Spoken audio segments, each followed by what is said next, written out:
Ikaze nanone kuri mwebwe mukomeje kudukurikira ndetse kandi mukanatwereka ko mudahwema kubana natwe muri gahunda z'amakuru ndetse n'ibiganiro bitandukanye dukomeza kugenda tubagezaho gatanu kuri gatanu. Babwire ko umukuru w'igihugu cy'u Rwanda Perezida Paul Kagame yagiranye ibiganiro na RCC wa Misiri. Ni umukuru w'igihugu cy'u Rwanda Perezida Paul Kagame yageze i Cairo mu Misiri mu ruzinduko rw'akazi, yakirwa na mugenzi we Abdel Fattah RCC, banagirana ibiganiro mu muhezo bikurikirwa n'ibirimo amatsinda y'ibihugu byombi. Perezida Paul Kagame w'u Rwanda ageze mu Misiri ku 23/25. Ubutumwa bwatangajwe n'ibiro by'umukuru w'igihugu Village Urugwiro bugaragaza ko Perezida Paul Kagame yakiriwe na Perezida wa Misiri Abdel Fattah al-Sisi. BT Perezida Paul Kagame yageze i Cairo mu Misiri mu ruzinduko rw'akazi. Perezida Kagame yakiriwe na Perezida wa Misiri Abdel Fattah al-Sisi mu ngoro ya Al Ittihad, aho bagiranye ibiganiro mu muhezo, hakaza gukurikiraho ibyagutse birimo itsinda byamuherekeje n'iry'abanyamisiri. U Rwanda na Misiri bisanganywe umubano mwiza ndetse kimwe gifite ambasade mu kindi. Impande zombi ziruka gusinya amasezerano mu nzego zitandukanye zirimo ubuzima, ubwikorezi, ubucuruzi n'andi yasinywe tariki ya 12 Kanama 2024. Muri aya masezerano kandi harimo ko impande zombi ziyemeje guhana ubutaka buzakorerwaho ubucuruzi. U Rwanda rwemererwa ubutaka mu Misiri narwo rutanga ubutaka kuri icyo gihugu. Ubutaka u Rwanda rwahaye Misiri bungana na hegitari 10 buri mu karere ka Kirehe mu ntara y'Iburasirazuba mu Rwanda, hafi y'umupaka w'u Rwanda na Tanzania. U Rwanda na Misiri bisanzwe bifitanye amasezerano atandukanye y'ubufatanye mu nzego zirimo tekinike, iterambere ry'inganda, ubucuruzi, ubuhinzi, uburezi, urubyiruko, ubuzima, ubutwererane mu bya gisirikare ndetse n'ibindi. Muri 2017 Perezida wa Misiri Abdel Fattah al-Sisi yasuye u Rwanda mu ruzinduko rwari rugamije gutsura umubano w'ibihugu byombi. U Rwanda na Misiri kandi bihurira mu isoko rusange rihuza ibihugu byo mu burasirazuba no mu majyepfo ya Afurika, COMESA, ryemerera ibihugu bigize koherezanya ibicuruzwa nta misoro.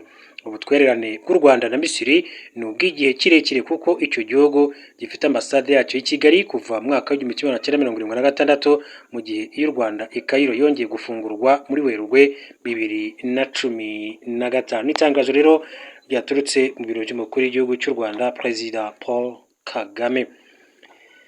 Hanyuma abanyamakuru, reka duce mu burasirazuba bwa Repubulika Iharanira Demokarasi ya Kongo, abwire ko Felix Tshisekedi aravuga ko atazateza cyamunara amabuye y'agaciro ya Kongo kuri Leta Zunze Ubumwe za Amerika. Kuri wa mbere tariki 22/2025, Perezida wa Repubulika ya Demokarasi ya Kongo Felix Tshisekedi yatangaje ko amasezerano y'amahoro yagizwemo uruhare na Leta Zunze Ubumwe za Amerika yashyizweho umukono n'u Rwanda muri Kamena atigeze aturisha imirwano ibera mu burasirazuba bwa Kongo, nubwo yashimiye Perezida Donald Trump kuba yaragerageje guhagarika amakimbirane. Ku itariki 27 Kamena, abunzi ba Amerika bavuguruye amasezerano y'amahoro hagati ya Kongo n'u Rwanda agamije guhagarika umwuka mubi hagati y'u Rwanda na RDC irushinja gutera inkunga umutwe wa M23. Ubuyobozi bwa Trump bwatangaje ko bushishikajwe no guhagarika imirwano bivuga ko imaze guhitana ibihumbi muri uyu mwaka no kuzana amamiliyari y'amadolari y'ishoramari y'abanyaburengerazuba mu karere gakungahaye cyane ku mabuye y'agaciro arimo tantalum, zahabu, cobalt, umuringa, coltan na lithium. Igihe ntarengwa cyo gushyira mu bikorwa igice cy'ayo masezerano yahagarikiwe na Amerika ni muri uku kwezi. Nubwo ashyigikiye ubwunzi bwa Amerika, ntibisobanura ko tuzateza cyamunara amabuye y'agaciro yacu, nk'uko Felix Tshisekedi yabwiye abanyamakuru i New York muri Leta Zunze Ubumwe za Amerika. Ati tuzaba nk'abafite uruhare muri ubwo bufatanye, dukora mu rwego rwo guteza imbere ubucukuzi bw'amabuye y'agaciro, guteza imbere urwego rw'agaciro, guteza imbere ibikorwa remezo hibandwa cyane cyane ku ngufu. Bwana Felix Tshisekedi yavuze ko igihugu cye cyasinyanye ubufatanye bw'ingenzi n'Ubushinwa. Ati uyu munsi turi kuganira ku bufatanye nk'ubwo na Leta Zunze Ubumwe za Amerika kandi turizera ko tuzabirangiza. Ntabwo yatanze ibisobanuro birambuye ku bijyanye n'ubwo ubufatanye.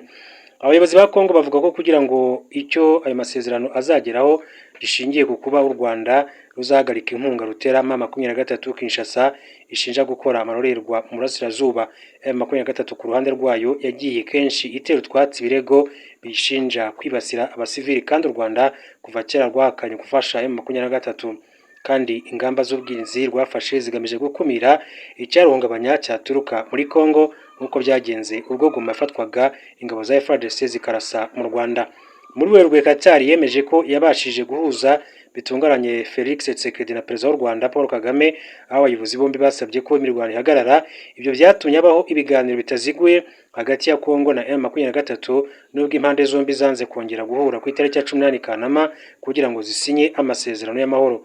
M23 ivuga ko ishaka ko imfungwa zirekurwa mbere y'uko ibiganiro bikomeza, ariko umukozi wa leta ya Kongo wagize uruhare rutaziguye muri ibyo biganiro yatangaje Reuters mu ntaramakuru by'Abongereza ko imfungwa zishobora kurekurwa gusa ari uko amasezerano yashyizweho umukono. Perezida Felix Tshisekedi we yavuze ko hari intambwe nziza imaze guterwa ku guhererekanya imfungwa gushoboka.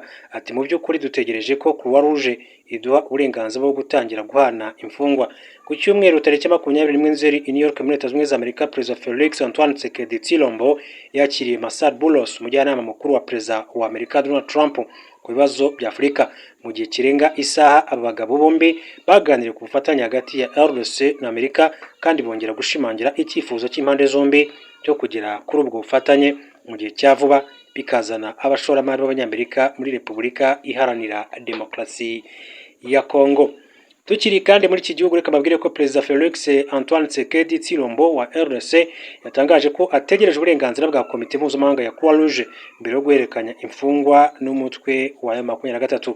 Yabitangarije New York muri Leta Zunze Ubumwe za Amerika ubwo yagiranaga ikiganiro n'itangazamakuru. Umutwe wa M23 ushinja leta ya RDC kuba yaranze kurekura imfungwa zibarirwa muri 700 ufunze, mu gihe muri Nyakanga uyu mwaka impande zombi zemeranyije guhererekanya imfungwa nka bumwe mu buryo urema icizere ku biganiro impande zombi zikomeje kugirana. Kinshasa icyakora imaze iminsi igaragaza ko yiteguye kurekura imfungwa M23 isaba kugira ngo ibiganiro bikomeze. Felix Tshisekedi ubwo yabazwaga aho iriya gahunda igeze yagize ati dutegereje ko Croix Rouge iduha uburenganzira kugira ngo duhererekanye imfungwa, nk'uko yagiye abigarukaho umukuru w'igihugu cya Repubulika Iharanira Demokarasi ya Kongo. Tukiri kandi mu makuru akomeza kugenda avugwa hirya no hino, ni byinshi bikomeza kugenda bigarukwa n'ibitangazamakuru bitandukanye. Babwire ko Leta Zunze Ubumwe za Amerika ziri kureba uburyo bukwiriye bwo gushyiraho ibihano bikomeye cyane urukiko mpuzamahanga mpanabyaha ICC, International Criminal Court. Ibihano bishobora kuzaba ari byo bikomeye cyane iki gihugu gishyiriyeho uru rukiko ruherereye Irahe mu Buholandi. Ni ibihano biri gutegurwa mu gihe Amerika iherutse guhana abandi bakozi ba ICC. Washington yashyize umucamanza Kimberly Prost ku rutonde rw'abafata ibihano kubera ko yemeye iperereza rya ICC ku myitwarire yaranze zimwe mu ngabo za Amerika muri Afghanistan. Umucamanza Nicholas Guiri we yashyiriweho ibihano kubera gusohora impapuro zo guta muri yombi Minisitiri w'Intebe wa Israel Benjamin Netanyahu hamwe n'uwahoze ari Minisitiri w'Ingabo z'iki gihugu Yoav Gallant bashinjwa ibyaha by'intambara muri Gaza. Kuri urwo rutonde hongeweho abashinjacyaha bungirije barimo Nazihati Shamem Khan na Mame Mandiaye Niang, nabo bashyizwe ku rutonde rw'abafata ibihano kubera ko bashyigikiye izo mpapuro zo guta muri yombi abo bayobozi bakuru. Gufatira ibihano urukiko rwose bishobora kandi gutuma imirimo yarwo yose ihagarara, bijyanye no kubura yo kwishyura abakozi, kugira uburenganzira kuri serivisi za banki n'uburyo bw'ikoranabuhanga butandukanye. Umwe mu bayobozi ba Amerika bavuze ko nubwo hari gutegurwa uburyo iyo gahunda yashyirwa mu bikorwa nta cyemezo kirafatwa. Bivugwa ko mu kwitegura ibyo bihano ICC yatangiye kureba uko yahemba abakozi bayo mbere kugeza umwaka wa 2025 urangiye, no kureba ubundi buryo bwo guhangana nabyo. ICC yahise itegura inama z'igitaraganya z'abadiplomate bo mu bihugu by'inyamuryango harebwa ingaruka ibyo bihano bizagira. Ibihugu binyamuryango 125 bibarizwa mu rukiko byagaragaje ko bitishimiye umwanzuro wa Amerika, bigaragaza ko byiteguye kuzagaruka kuri ingingo mu nama y'inteko rusange ya Loni ibera i New York muri Leta Zunze Ubumwe